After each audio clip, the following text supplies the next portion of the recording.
অভাবের কারণে, গরিব হওয়ার কারণে যে আত্মীয়রা আপনাকে অবহেলা করেছে, দুইটা গালি দিয়েছে, বড় কথা বলেছে, শুনেছে? শুনে তাহলে দিতে দেন। বলে না, বলে না, বলে না, বলে না, জোরে জোরে জোরে। আপনাকে কেউ গালি দিলে আপনার রব শুনে তো দিতে দেন। আপনার উপর অত্যাচার করলে আপনার রব দেখে, তাহলে করতে দেন। আর রব কখনো গালিদাতার পক্ষে থাকে না, অত্যাচারীর পক্ষে থাকে না, মজলুমের পক্ষে থাকে।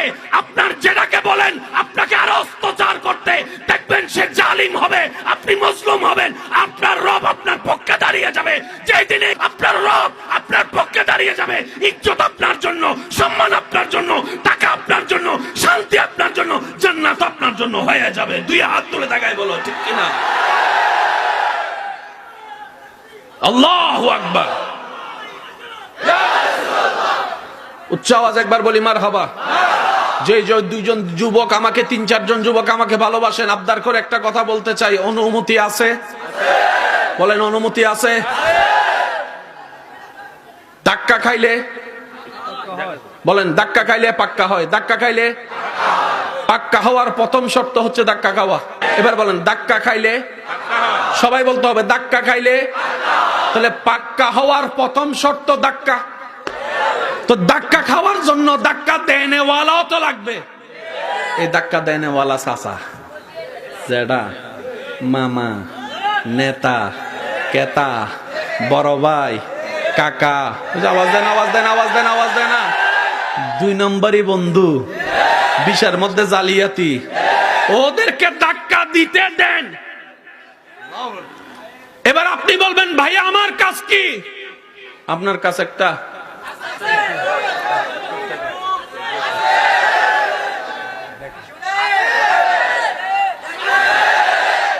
ওনার হুকুম আসা পর্যন্ত আপনার, যেই দিন ওনার কথা বলা শুরু করবে তারপরে কইেন চাচা আইও, খেলা হবে।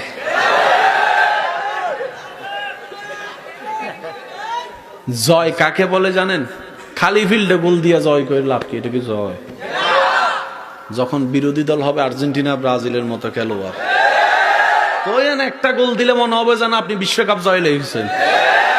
কেউ বিশ্বকাপ পেয়ে খুশি হয়, কেউ ব্রাজিল, আর্জেন্টিনার মতো দলকে হারাইয়া খুশি হয়। তারা যদি কয় বিশ্বকাপ তো তুই ফার্স্ট নাই, কয় ফান লাগতো না, দুইটা বড় দলের একটা হইলো গোল দিছি বেড়া, এর চেয়ে বড় হওয়ার কি হইতে পারে? কথা বলেন ঠিক কিনা? ধাক্কা দিলে না আপনি সহ্য করবেন। তো ধাক্কা দেওয়ার আগে যদি আপনি কোন আয় মাঠে চল, খেলা হইব, জিতা যাবে?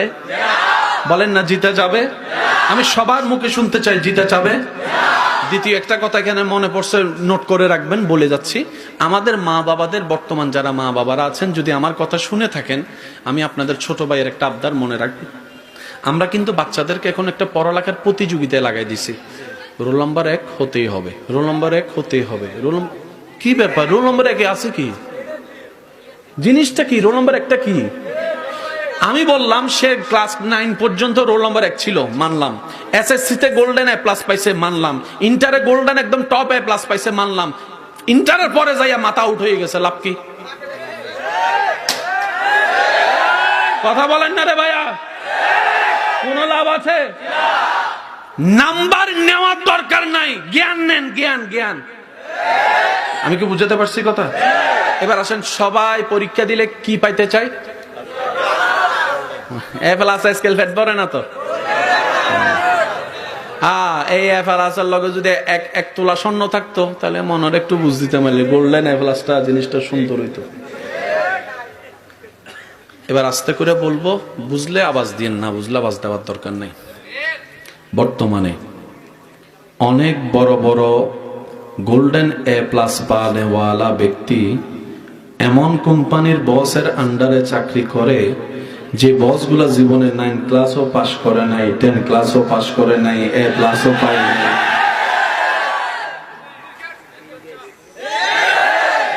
গোল্ডেন এ প্লাস যে পেয়েছে সে ক্লাস 9 এর সেই বসকে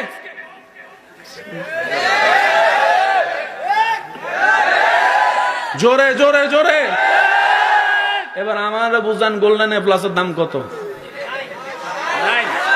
এই চিন্তা থেকে আমাদেরকে সবাইকে বের হতে হবে। কথা বলেন ঠিক কিনা? ছোট ছোট বাচ্চারা নার্সারিতে যখন যায়, আপনাদের এখানে দেখলে যদি দেখবেন, ছোট ছোট বাচ্চারা সকালে যখন নার্সারিতে যায়, ব্যাগের বারে যে সাবজেক্ট আপনি আমি ক্লাস 6-7 ও পড়ি নাই, ক্লাস 1-2 বাচ্চাকে সেই সাবজেক্ট গুলো দেওয়া হচ্ছে। বাচ্চাদের পড়ারও দরকার, খেলারও দরকার, আছে না নাই? এখন দেখা যায় স্কুলের টাইম শেষ হওয়ার পরে ঘরে আসার পরে খাওয়া দাওয়া করে 10টা মিনিট ঘুমাইতে দেয় না, আরেকজন টিচার চলে আসে। আসরের পরে খেলার টাইমে আরেকজন টিচার লাগাই দেয়, মাগরিবের পরে টিচার আরেকজন লাগাই দেয়। সারাটা দিন পড়তে পড়তে ছেলে চলে যায়, বাচ্চাটা খেলা করার সময় পাবে তো পাবে কোথায়? তো সে ছেলে, সে বাচ্চা মোবাইল না টিপে আর কে জিতবে? কিছু কথা বলে না। কষ্ট নিয়ে না আমার কথায়। শহরের বাচ্চাদের চাইতে গ্রামের বাচ্চারা বেশি। কেন জানেন? তারা ছোটবেলার থেকে মাটিতে পড়ে, গাছ থেকে পড়ে, এমনি থেকে পড়ে। আর শহরের গুলা যারা আছে দেখবেন কোথাও বাইরে হইতে পারে। আমার ভাইয়া কয় ফার্মের, ফার্মের আওয়াজ দিয়ে বলেন ঠিক কিনা? এবার ফার্মের মুরগির রান্নার ঝোল কি রকম, দেশি মুরগির ঝোল কি রকম, এটা আপনি নিজে বুঝেন। ফার্মের মুরগি ধরার আগে আর দেশি মুরগিটা। অনেকে গ্রামের মানুষকে হেয় করে, শহরের মানুষ নিজেকে দাবি করে। আমি বলি ভাই শ্রদ্ধার সাথে, আপনার পূর্বপুরুষকে দেখেন, হয়তো বাবা না হয় দাদা কোনো না কোনো গ্রাম থেকে শহরে গিয়েছিল, কোনো না কোনো গ্রাম থেকে। শহর থেকে গ্রাম হয় নাই, গ্রাম থেকেই শহর হয়েছে। এবার বলেন শহর সিনিয়র না গ্রাম সিনিয়র? যারা শহরে থাকে 20-30 বছর, শেষ পর্যন্ত একটু প্রাণ ভরে নিঃশ্বাস নেওয়ার জন্য বছরে 1-2 হলো গ্রামে আসে। সেজন্য গ্রামকে কখনো আন্ডার এস্টিমেট করা যাবে না। আমার মা বাবা যারা আছেন, ভাই বোনেরা আছেন, একটু মনোযোগ দিয়ে শুনবেন। আপনার বাচ্চাদেরকে রোবট বানায়েন না, মানুষ বানান, মানুষ বানান। তাদেরকে একটু ধাক্কা খাইতে দেন, একটু মাটিতে পড়তে দেন, একটু তাদেরকে খেলা করার সুযোগ দেন, একটু কথা বলতে হবে ভাইয়া, ঠিক কিনা? একটু মিশতে দেন। হ্যাঁ, সৎসঙ্গটাও আপনি বাছাই করে দিবেন, অসৎসঙ্গ কিনা সেটাও আপনাকে একটু নজরদারি রাখতে হবে, কারণ আপনি মা, আপনি বাবা, আপনি অভিভাবক। কথা বলেন ঠিক কিনা? আল্লাহ আমাদের সবাইকে একটু বুঝার তৌফিক দান করুন। এবার বলেন, আমার একজন, ছুটলে হবে না তো, আমার একজন, আমাদের একজন, সেই তিনি, বলেন সেই তিনি। অন্য নবীর উম্মত ওনার বান্দা ছিল, কিন্তু উনি ওদের জন্য যতটুক দয়াবান ছিলেন না, আমাদের জন্য।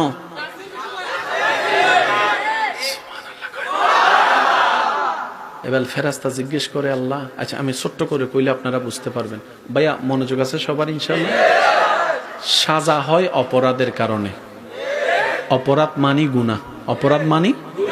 আচ্ছা, আপনারা জানেন সমস্ত নবীর উম্মত কার বান্দা? ভাই একটু জোরে বলেন, কার বান্দা?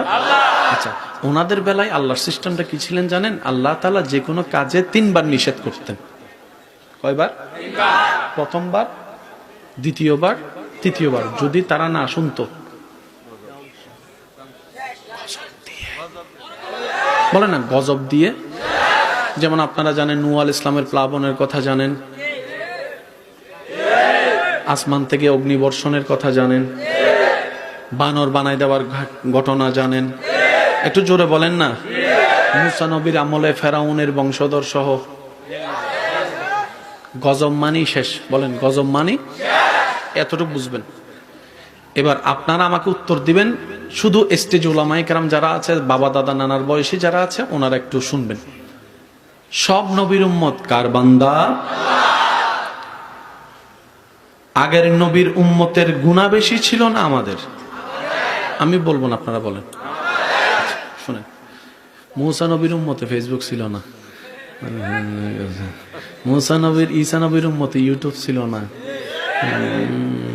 কথা কয় না তো। দাউদ নবীর উম্মতের কাছে হোয়াটসঅ্যাপ ছিল না, কাছে ইউসুফ নবীর উম্মতের কাছে গুগল ক্রোম ছিল না। কথা বলেন, আরে ভাই আরো জোরে বলেন। আগের যুগের উম্মতের মধ্যে রেস্টুরেন্ট আমাদের আগের যুগের উম্মতের মধ্যে কলেজ ভার্সিটির কুচিং পুচিং কিচিং মুচিং টিচিং ছিল না, আমাদের সবগুলো। এবার বলেন তুলনামূলক গুনাহ কারা বেশি করি? আমি সবার মুখে একটু শুনতে চাই, কারা? তারাও ছিল কার বান্দা, আমরাও কার বান্দা। তারা ছিল কার জমিনে, আমরাও আছি কার জমিনে। তারা ছিল কার বিধানে, আমরাও আছি কার বিধানে। তারা আছে কার দুনিয়ায়, আমরা আছি কার দুনিয়ায়। এবার ওই একটু হিসাবটা করি, আগের যুগের নবীর উম্মতের চাইতে আমাদের গুনাহটা বেশি। আমাদের অনলাইনে গুনাহ, আমাদের চোখে গুনাহ, আমাদের হাতে গুনাহ, আমাদের স্কুলে গুনাহ, আমাদের কলেজে গুনাহ, আমাদের ভার্সিটিতে গুনাহ, আমাদের রেস্টুরেন্টে গুনাহ, আমাদের বয়ফ্রেন্ডে গুনাহ, আমাদের গার্লফ্রেন্ডে গুনাহ, এই যে কথা বলে না, আমাদের চ্যাটিং এ গুনাহ, আমাদের ভিডিওতে গুনাহ, আমাদের নজরের গুনাহ, আমাদের মনের মধ্যে গুনাহ। একটু বলেন না রে ভাইয়া, আমাদের মোবাইলে মিথ্যা বলার গুনাহ, মোবাইলে মিথ্যা বলার গুনাহ, আমাদের প্রবাসীর এই যে একটা সেক্টর নিয়ে প্রতারণা করা, 1 নাম্বার ভিসা বলে 2 নাম্বার দেওয়া, সেই দিকে গুনাহ, আমাদের আইল কাটার গুনাহ, জমিন দখলের গুনাহ, ইঞ্চি খাটার গুনাহ, দেওয়াল তুলে দেওয়ার গুনাহ, মা বাবার সাথে বেয়াদবি করার গুনাহ। কথা বলতে থাকেন, ঠিক কিনা? আমাদের ইফটিজিং করার গুনাহ, আমাদের পরকিয়া করার গুনাহ, আমাদের বড়র সাথে বেয়াদবি করার গুনাহ, আমাদের ছোটদের জায়গা জমিন দখল করার গুনাহ। আমাদের গুনাহ তাদের চাইতে 1000 গুণ বেশি। তারা 1 সপ্তাহ মিলে যেই গুনাহ করত, আপনি আমি 1 মিনিটে তার চাইতে বেশি গুনাহ করি, তার চাইতে বেশি গুনাহ করি। কথা বলেন ঠিক কিনা? তখনও এই জমিন ছিল, এখনো যে জমিনটা আছে, তখনও সেই সূর্য ছিল, এখনো যে সূর্যটা আছে, তখনও সে চন্দ্র দেখেছে, এখনো যে চন্দ্র আলোকিত করছে, তখনও জিব্রাইল ছিল, এখনো জিব্রাইল আছে। আমি সবার মনোযোগ চাচ্ছি, আমার নবীর উম্মত যারা আছেন, নবী রাহমাতুল লিল আলামিনের উম্মত, সবার একটু মনোযোগ চাচ্ছি। এবার আসমান বলে, জমিন বলে, আল্লাহ তোমার জমিনে তোমার বান্দারা তোমার আদেশ অমান্য করে গুনার পর গুনাহ করে যাচ্ছে।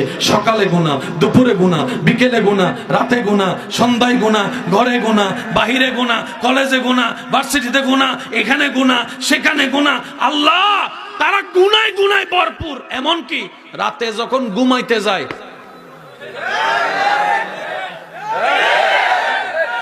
শুনি না, আরো জোরে বলেন। আল্লাহ, তারা তখনও গুনাহ করে। আল্লাহ, তারা যে এত গুনাহ করে, তুমি আযাব দিবা না, আযাব দিবা না, আযাব দিবা না। মাটি বলে, আল্লাহ আযাব দিয়ে ধ্বংস করে দাও। জমিন বলে, আযাব দিয়ে ধ্বংস করে দাও। সূর্য বলে, আযাব দিয়ে ধ্বংস করে দাও। একটু আওয়াজ দিতে হবে। চন্দ্র বলে, আযাব দিয়ে ধ্বংস করে দাও। সমস্ত সৃষ্টি বলে, আল্লাহ তারা গুনাহ বেশি করে, আযাব দিয়ে ধ্বংস। রব বলে যে না, আমি আপনাদের জ্ঞানের কাছে বিচার রাখলাম। মুসা নবীর উম্মত আল্লাহর বান্দা, আমরাও তো আল্লাহর বান্দা। তারাও গুনাহগার, আমরাও গুনাহগার। তারা একটা গুনাহ 3 বার করলে মাইর, আমরা একটা গুনাহ 10 বার করার পরও কিভাবে সম্ভব? শুনেন, মনে রাখবেন, কোরআন কথা বলে, আল্লাহু আকবার। এবার আল্লাহ তাআলা বলে, ও জমিন, তোদের কথা ঠিক আছে, আগের চাইতে এই বান্দারা একটু বেশি গুনাহ করে, তারপর আমি আল্লাহ আযাব দিব না। আসমান আযাব দিব না, জমিন আযাব দিব না, সূর্য আযাব দিব না, চন্দ্র আযাব দিব না। আল্লাহ, কেন গো দিবা না? রব বলে যে, জমিনে তখন আযাব দিয়েছিলাম যখন সেই জমিনে আমার রহমতুল লিল আলামিন নবীকে পাঠাই নাই, আমার রহমতুল লিল আলামিন নবীকে পাঠাই নাই, আমার রহমাতুল লিল আলামিন নবীকে পাঠাই নাই। কোরআন ডাক দেয়, ওয়ামা কান আল্লাহু লিয়াযিবাহুম ওয়া আনতা ফীহিম। যেদিন থেকে আমার রহমাতুল লিল আলামিনকে আমি ধরাই পাঠিয়েছি, ওই নবীর খাতিরে ওই আযাব দেওয়ার সিস্টেমটাই আমি বন্ধ করে দিয়েছি। সবার যা হবে হাসরের ময়দানে বিচার হবে। বলেন সুবহানাল্লাহ। আল্লাহু আকবার।